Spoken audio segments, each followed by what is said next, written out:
하나님께서 이 옥에 갇힌 사도들을 꺼내주는 역사가 오늘 본문의 이야기입니다.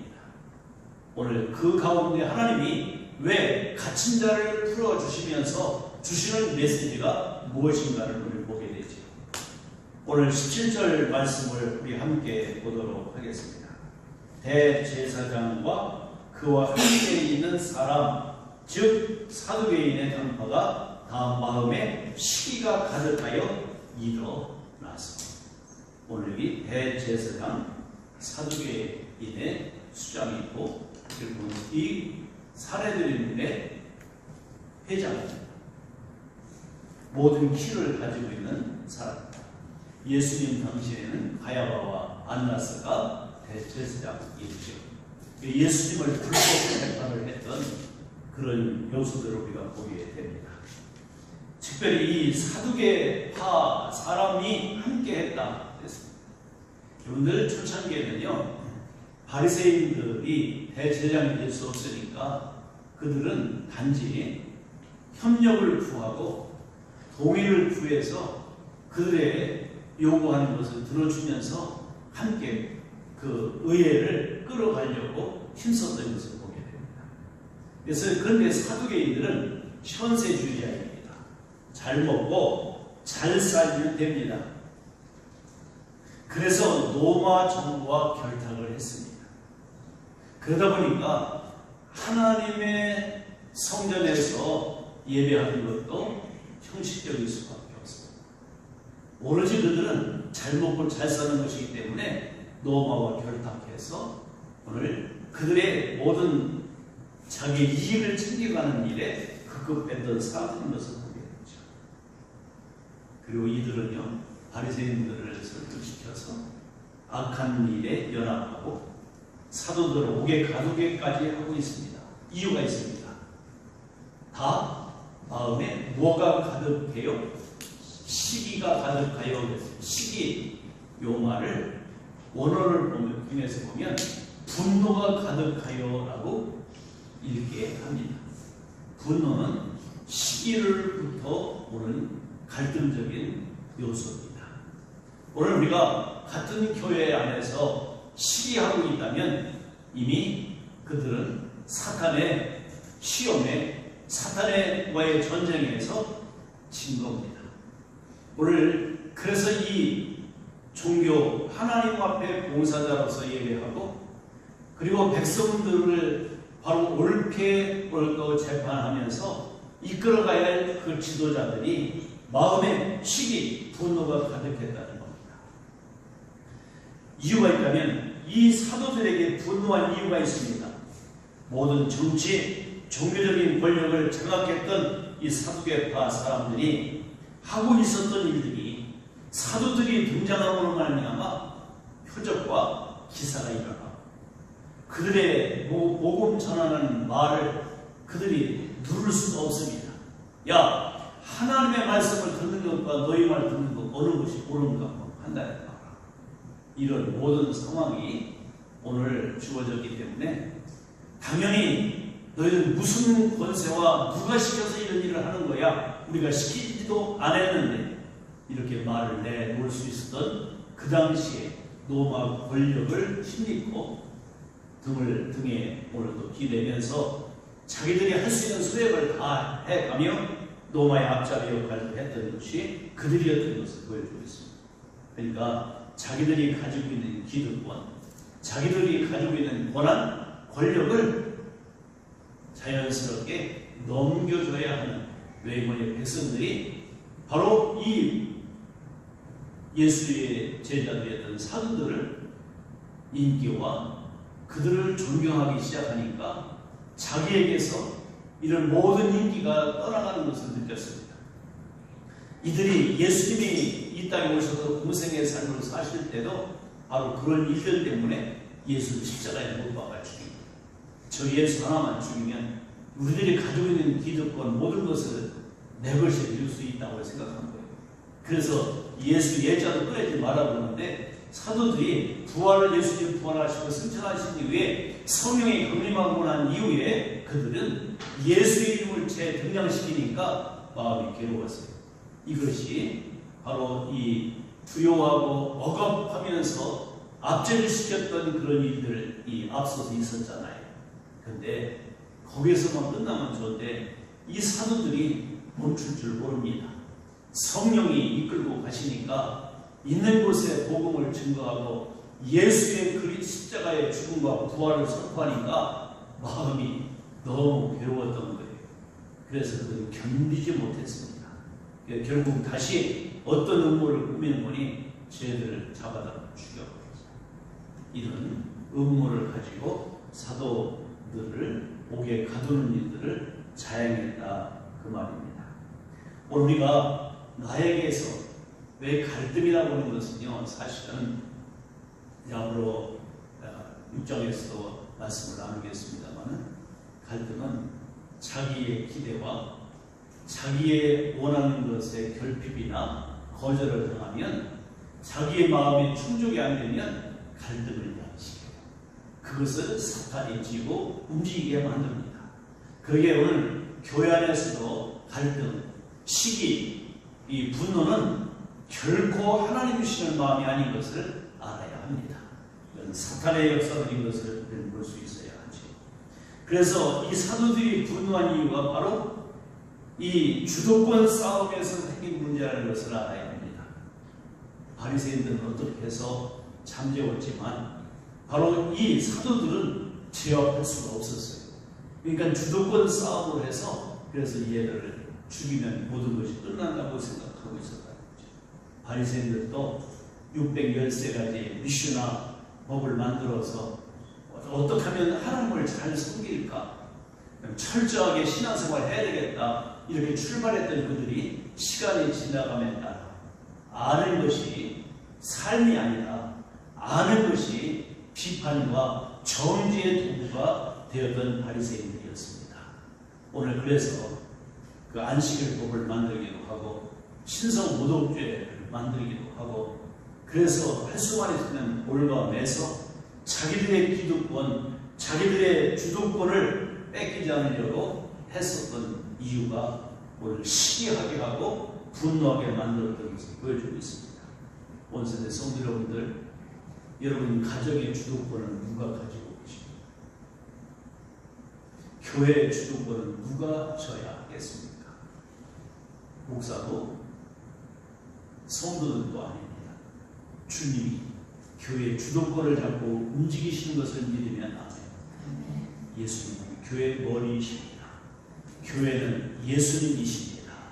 그러게 우리는 지체이기 때문에 그 누구도 주도권 싸움을 하면 안 됩니다. 가정 안에서도 가장이나 아내나 또한 그 자녀들이 주도권을 쥐고 가면 문제가 생깁니다.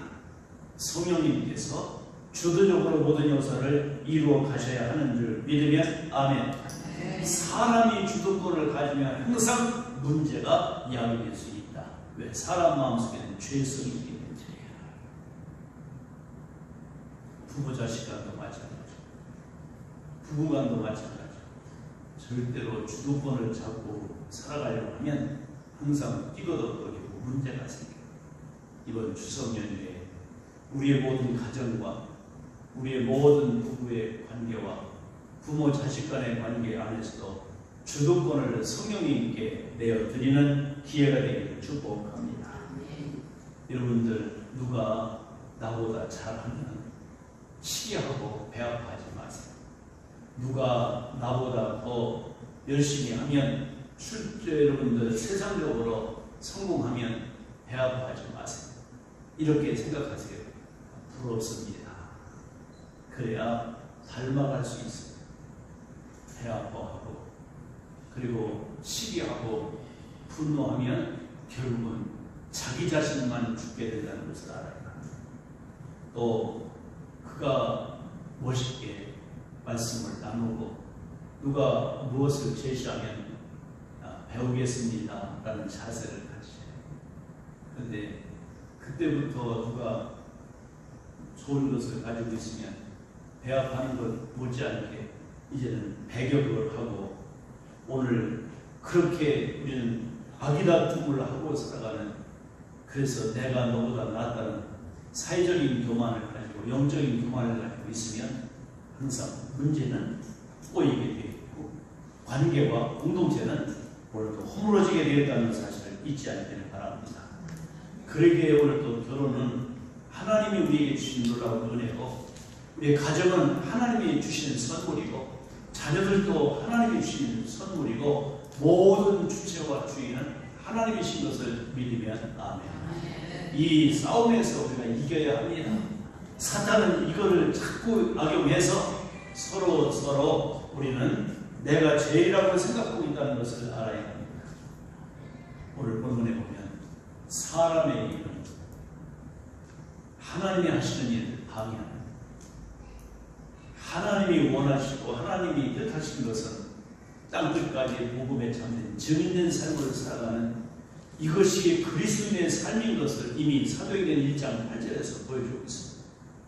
그가 이 세상에 오늘 또 마지막 부활하시고 40일 동안 세상에 계시면서 하나님 나라의 일을 말씀하셨습니다. 그리고 그 때와 시간 너희가 알 바가 아니고 모든 주권은 하나님께 있다. 너희는 말과 완고하지 말아라 라고 말씀하셨습니다. 그럼에도 불구하고 지금 이 하나님의 의도와 예수 그리스도의 십자가와 부활의 역사 이후에 승천하고 오순절 마가다방의 성령의 역사가 입건한 이후에 이 바리새인들과 사두개인들, 이 종교인들, 당시에 모든 주도권을 가지고 있었던 이 사람들이 그 싸움에서 질 것 같으니까 위기감을 느끼고 결국 사도들을 해코지하려고 목에 가두게 된 이 일들을 범하게 됐다는 것을 보게 됩니다. 사람이 하는 일은 시기, 다툼, 가두고 내어두는 일들을 하려고 해요. 꼼짝, 발삭, 할 수 없어도 묶어놓으려고 합니다. 오늘 이 시대의 정부나 이 모든 단체들 안에서도 보면 자기들의 수하에 놓고 묶어놓으려고 별별 짓을 다 하는 것을 봅니다. 이것이 인간 세상의 원리들입니다.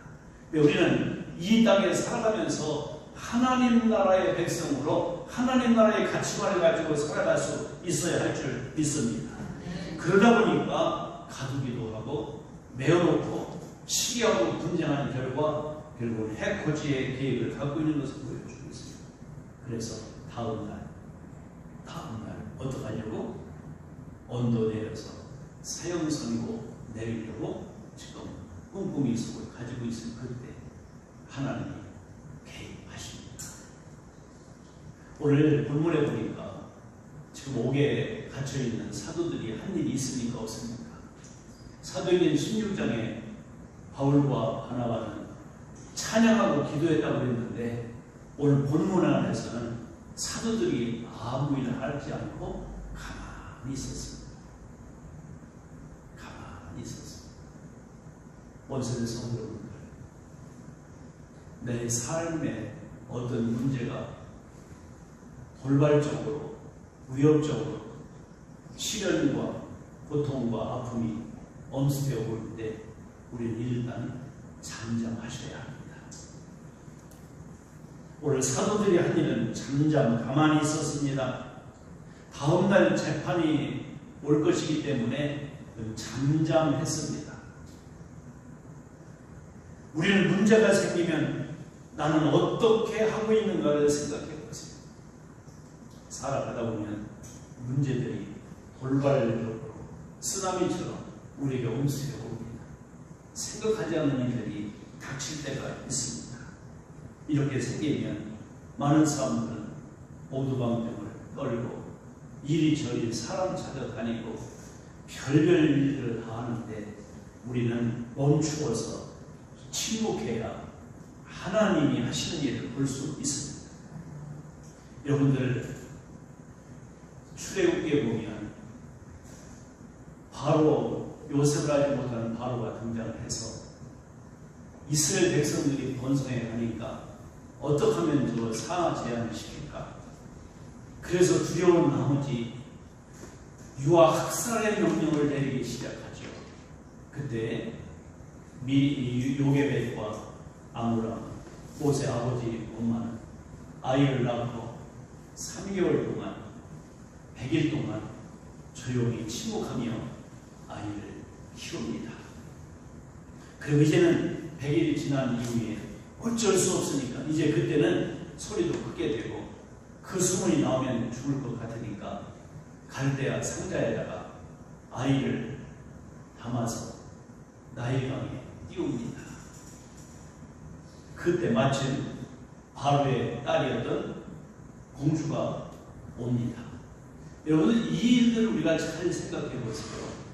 하나님께서 우리에게 임하실 때 하나님의 타이밍이라는 것을 알아야 합니다.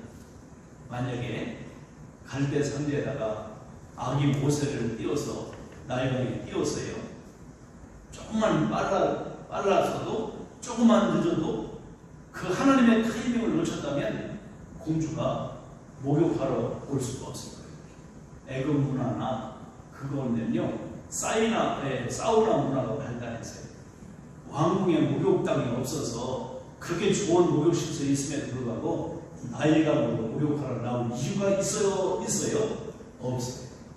그런데 여기 하나님께서 분명히 이제 위기 상황 속에 잠잠히 하나님의 하신 일들을 바라보았던 요게벳과 우리가 그 모세의 아버지 엄마에 대한 그 기도를 하나님은 들으셨고 하나님께 맡기고 하나님만 바라볼 때 하나님이 개입하기 시작했다는 것을 보게 되죠. 딱 보니까 아이입니다. 보니까 시부리 아이입니다. 이미 그 아버지 바로가 시부리 남자들은 다 죽이라고 명령 내렸는데 그 딸 아버지의 말을 청종하지 않고 그 아이를 데려다가 양자를 삼는 일들을 서슴지 않습니다. 하나님은 바로의 딸 공주의 마음에 모성애를 일으키십니다. 누가 하셨다고요? 하나님이 하셨어요. 그래서 잠잠히 하나님을 바라보는 이 요게벳, 그에게 딸 하나가 있고 미리암을 통해서 결국 잠잠하고 그 바로의 공주가 그를 데려다가 양자를 삼는 가운데 아이를 낳아보지 않았던 바로의 딸이었기 때문에 그 미리암이 다가가서 아이를 위한 젖먹일 유모 하나를 내가 불러다 갈 테니까요.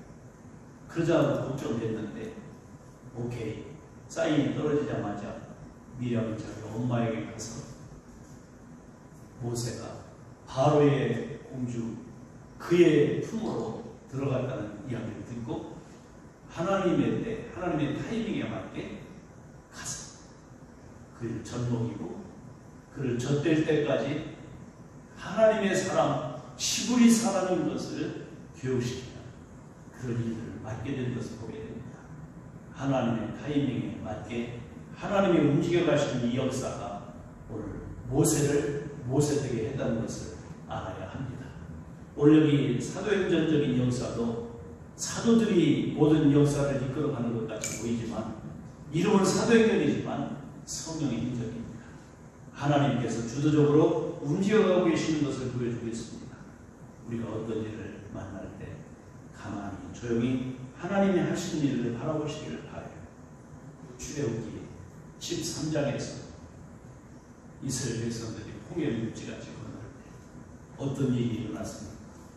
그들은 정말로 바른 길, 인간적인 생각할 때는 광야길로 가면 금방 갈 수 있지만 하나님께서 돌쳐서 믹돌이라고 하는 홍해 바다 입구에다가 딱 당도하게 만들었습니다. 파도치고 절망 가운데 있을 때 하나님께서 말씀합니다. 지금 기도할 때가 아니라 잠잠히 하나님을 바라볼 때다. 그리고 하나님의 잠잠히 하나님 하신 일을 바라볼 때 홍해가 입지같이 갈라지는 역사가 일어나는 것을 믿으면 아멘. 하나님이 길을 내셔야 길이 열립니다. 암담한 인간의 상황, 절박한 상황 속에 하나님 앞에 잠잠히 바라볼 수 있기를 바랍니다. 지금 아므람과 결국 요게벳은 아무 일도 할 수 없었습니다. 잠잠히 주님이 하시는 일만 바라볼 수밖에 없었습니다. 오늘 이 모세 부모가 모세를 보는 순간에 그들이 바로 어떤 느낌을 받았는가를 알아야 합니다. 준수함을 보았습니다. 빼어남을 보았습니다. 하나님이 이 아이를 붙잡고 계신 것을 알았습니다. 인간적인 방법으로는 도저히 스스로 죽일 수가 없습니다. 그러니까 갈대아 상자에다가 역청을 받은 갈대아 상자에다가 이 아기 모세를 띄어서 던집니다. 바다로 밀어넣습니다. 때마침 하나님의 타이밍에 맞게 하나님 역사하십니다. 사랑하는 온세대 성도분들, 내가 할 수 없는 일 아무것도 없다고 생각합니다. 우리는 아무것도 할 수 없는 존재인 것을 인정하고 믿음으로 설 수 있기를 바랍니다. 여러분들, 요나서를 통해서 보아도 고기가, 여러분, 큰 물고기가 요나가 바다에 던져질 때 하나님의 타이밍이 얼마나 묘한지 아시죠? 덥석 받았습니다. 만약에 조금만 늦어도, 조금만 빨라도 이미 그는 수장되고 죽고 말았을 거예요. 절박한 상황, 나의 실수와 나의 부주의로 당하는 일들이라 할지라도 그때 잠잠히 하나님을 바라볼 수 있기를 바랍니다. 그때 하나님께서 은혜를 베푸시고 역사해 주실 것을 믿습니다. 그러기에 오늘 시부리아임에도 불구하고 하나님이 그 마음속에 모성애를 발동시켜 주니까 아버지의 준엄한 엄한 그 명령도 뒤로 한 채 아이를 자기 아들로 삼는 일들이 있습니다. 시편 46편 10절에 보니까 너희는 가만히 있어 내가 하나님됨을 알지어다. 위기와 어려움과 고통과 절박함, 내가 할 수 없는 그런 일들이 내게 엄습해 왔을 때 잠잠히 하나님을 바라볼 수 있기를 바랍니다. 그때 오늘 절박한 상황 속에 날이 새고 다음 날이 되면 재판을 받고 교수대에 끌려가야 할 사도들인데 지금 19절 말씀을 함께 읽어보겠습니다. 사도들을 잡아오게 가더니 주의 사자가 밤에 옥문을 열고 끌어내요. 여기 주의 사자가 천사인지 뭔지 설명은 없습니다. 한마디로 말하면 옥에 갇혔을 때 인간의 모든 도모로 바로 옥에 갇혀서 절박한 상황 속에 잠시 이제는 동트고 아침 시간이 되면 재판으로 끌려가야 하는 그런 상황 속에 있었던 사도들에게 주의 사자가 밤에 옥문을 열어 제낍니다. 이건 신적인 하나님의 개입을 설명하고 있습니다. 오늘 천사라고 말하지 않고 그냥 주의 사자. 오늘 지금 이 감옥은요 공공의 감옥입니다. 나라 국법을 어긴 자들이 이제 사형을 받든지 처벌받아야 할 그런 죄수들이 갇혀있는 옥입니다. 사사로운 개인적인 옥이 아닙니다. 그렇다면 공공의 감옥이라면 거기를 지키는 파수대들은 어떤 존재인 것을 알아야 하나님 앞에서 오늘 절박한 상황 속에 잠잠하고 있을 때 하나님이 개입하시는데 오늘 옥문을 열어 제끼는 역사들이에요. 여러분들 사도행전에서 감옥 문이 자동문이 되는 일들은 우리 앞에서도 왔지. 옥에 갇혔을 때 오늘 교회가 함께 기도하는 일들이 일어났습니다. 사도행전 12장에서도 사도행전 16장에서도 일어날 겁니다. 오늘 본문하면서 바로 옥에 갇힌 이 사도를 옥문을 열고 끌어냈다. 하나님이 이끌어 가십니다. 그 아주 이 죄수들 사형에 해당하는 사람들을 가두는 옥이었기 때문에 하수꾼도 옥을 간수들도 무장하고 이 착고에 채서 하고 있는데 끌어냅니다. 하나님이 하시는 일입니다. 하나님이 문을 여시는 하나님이신 것을 믿으면 아멘.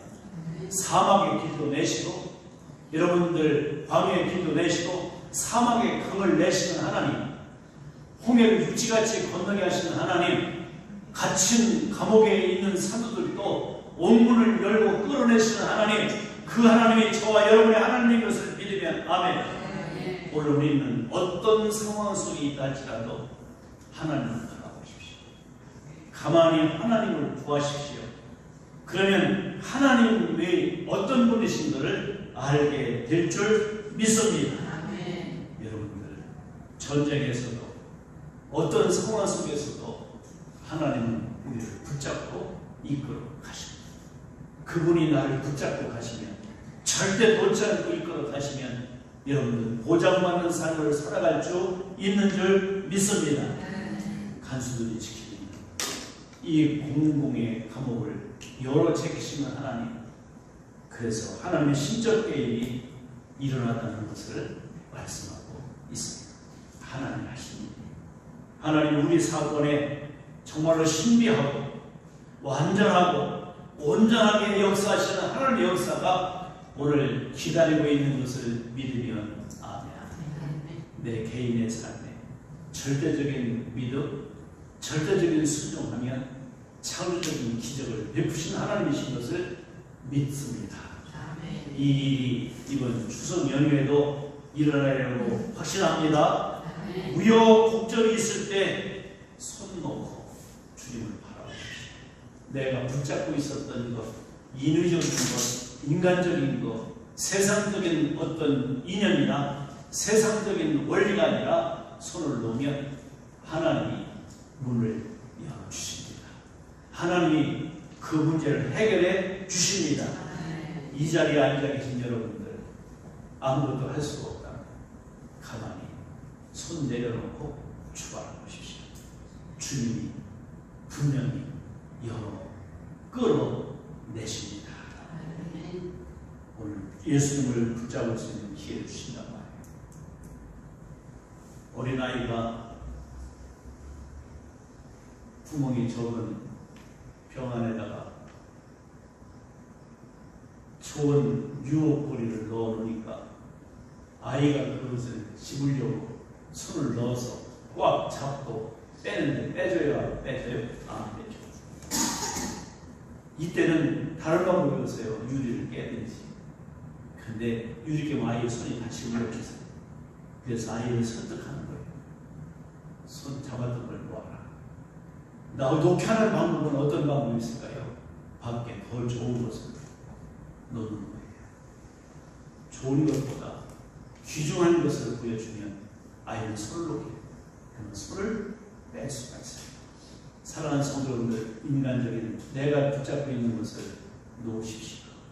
그것이 인간의 모습이 있든지 세상적인 인기든지 세상적인 어떤 가치를 부여하는 것이든지 내려놓을 때 여러분들의 문제는 해결되고 풀려갈 수 있는 줄 믿습니다. 오늘 이 자리에 앉아있는 여러분들, 오늘이 내 손을 내려놓고 주님을 붙잡을 때인 것을 그걸 믿어 놓으시면 아멘. 하나님은 방해받지 않으셔요. 어떤 것에도 방해받지 않으시는 하나님이시요. 하나님은 크신 하나님이시요. 내 문제보다 내 상황과 내 형편과 내 환경보다 더 크신 하나님이시요. 그 하나님을 붙잡을 수 있는 길은 내 손에 가지고 있었던 것을 내려놓는 것입니다. 그리고 분부합니다. 20절 네, 말씀 같이 읽겠습니다. 가서 서서 생명의 말씀을 다 백성에게 말하라. 외치라. 가서 외치라. 일어나라. 그리고 가서 외쳐라. 서서 외쳐라. 라고 말씀하고 계십니다. 무엇을요? 생명의 말씀을. 사랑하는 성도 여러분들, 이 시간 나의 마음을 옥죄고 나를 붙잡고 있는 그것이 오늘도 주님을 바라보면 풀어주실 것입니다. 걱정, 근심, 염려 모든 것 주님께 내려놓으십시오. 그러면 주님이 여러분을 붙잡고 놀라운 사명을 허락하여 주시는 것을 믿습니다. 생명의 말씀을 백성에게 말하라. 다 백성에게 말하라. 이것이 오늘 추석을 앞둔 주일 오늘 내일 우리가 해야 될 사명을 주셨습니다. 이것은 우연한 일이 아닙니다. 어제 오늘 예심전도사관학교 읽기 과제를 하는데 그리스도인의 신앙과 제사의 의미들을 설명하는 과제를 주시더라고요. 여러분들 그걸 읽으면서 느낀 게 그거예요. 야, 이 추석 명절에 구정 때도 때 맞춰서 그것이 일치기가 쉬운 게 아니거든요. 뭐 전도사관학교 강의안을 쭉 읽어가는데 그게 명절에 맞춰서 쓴 것도 아니고, 그런데 그렇게 일치하게 만들어요. 오늘도 이렇게 많은 메시지 가운데 지금 사도행전은 지금 강해하고 있지 않습니까? 이거 골로도 이렇게 못할 거예요. 오늘 주님께서 오늘 이 자리에 내 사망과 죄의 권세에서 우리를 건져내시고 우리에게 말씀하시는 그 말씀은 다른 말씀이 아니라 생명의 말씀을, 복음을 전하라. 누구에게? 가서 이번에 나의 형제, 나의 모든 자녀, 나의 친척들 만나는 사람에게 생명의 말씀을 알려주는 기회가 될 수 있기를 축원합니다. 생명의 말씀, 우리는 말하라고 분명하게 말씀하고 계신 주의 음성입니다. 나의 침묵에 하나님의 침묵이 신적 개입으로 내게 말씀하셨어요. 여러분들, 엘리야가 바알과 그리고 아사랴 목사 선지자를 850명대 일대 싸움을 해서 하나님의 놀라운 승리를 경험하고 난 이후에 아합의 아내였던 이세벨이 입방을 찢습니다. 너 그냥 안 준다. 죽여버린다. 그 말을 들은 엘리야가 하나님의 능력을 덧입고 죽을 사명을 감당하다가 이제 그 마음속에 우울증이 생겼어요. 그래서 그가 바로 나무 아래 가가지고 그가 죽기를 자청하고 있습니다. 하나님께서 그를 툭툭 깨우셨어요. 너 여기서 있을 때가 아니야. 그래서 그를 호렙산으로 끌어가십니다. 그 가운데 바람 소리도 그리고 천둥 소리도 돌이 깨지는 소리도 나지만 그때 하나님은 세미하신 음성을 들려주십니다. 그리고 내려가서 내가 해야 될 일이 있다 라고 말씀하면서 기름 붓는 일, 에후에게 기름을 붓고 엘리사에게 기름을 부을 일을 명령하시죠. 사랑하는 성도분들, 잠잠히 주를 바라볼 때 우리에게 말씀하시는 그 말씀, 나의 침묵에 침묵하셨던 하나님이 신적 개입으로 내게 말씀하시는데 분명한 생명의 말씀을 전하는 것을 주고 계십니다. 예수, 천국, 불신, 치유. 그러면서 여러분들, 자녀들과 형제들에게 예수라 믿는 그들에게 굿바이 인사를 한번 해보시죠. 굿바이. 자네, 오늘 나와 함께 굿바이 하세요. 그러나 믿음의 자녀들, 그들에게는 See you again을 할 수 있는. 그래서 이렇게 한번 전해보세요. 내가 내게 See you again을 인사를 할까? 굿바이 인사를 할까? 근데 지금 너의 상황을 보니까 내가 너에게 할 수 있는 말은 굿바이 밖에 없구나. 내일 아침 볼 수 있다는 보장은 없다. 자보고 일어나야 내일이 나의 시간인데 See you again. 내일 천국에서 볼 수 있었으면 좋겠다. 이런 유언과도 같은 분명한 메시지를 전할 수 있는 예수님만이 생명이신 것. 오직 예수, 나의 길이요 진리요 생명이신 예수님. 다른 이름에서 우리에게 구원받을 만한 이름을 주시지 않는 오직 하나님의 그 사랑 예수 생명의 말씀을 오늘 저와 여러분들 함께 부여받고 전문 열고 나가서 나의 다침과 매임과 고통과 슬픔과 아픔 모두 침묵하고 주님 바라보게 하실 때 모든 것이 방해받지 않으시는 하나님께서 나를 붙잡고 말씀하신다면 이제 우리는 자유함을 가지고 우리는 믿음으로 정진하며 한 주간 동안 사연에는 역사가 일어나기를 축복합니다. 광야 같은 세상에서 나도 살아남고 사연에는 길한 십자가의 구속의 역사를 증거하는 하나님의 하신 일들을 함께 경험하는 놀라운 한 주간 추석 연휴가 되기를 축원합니다. 하나님, 모든 것에 방해받지 않으시는 하나님, 능력과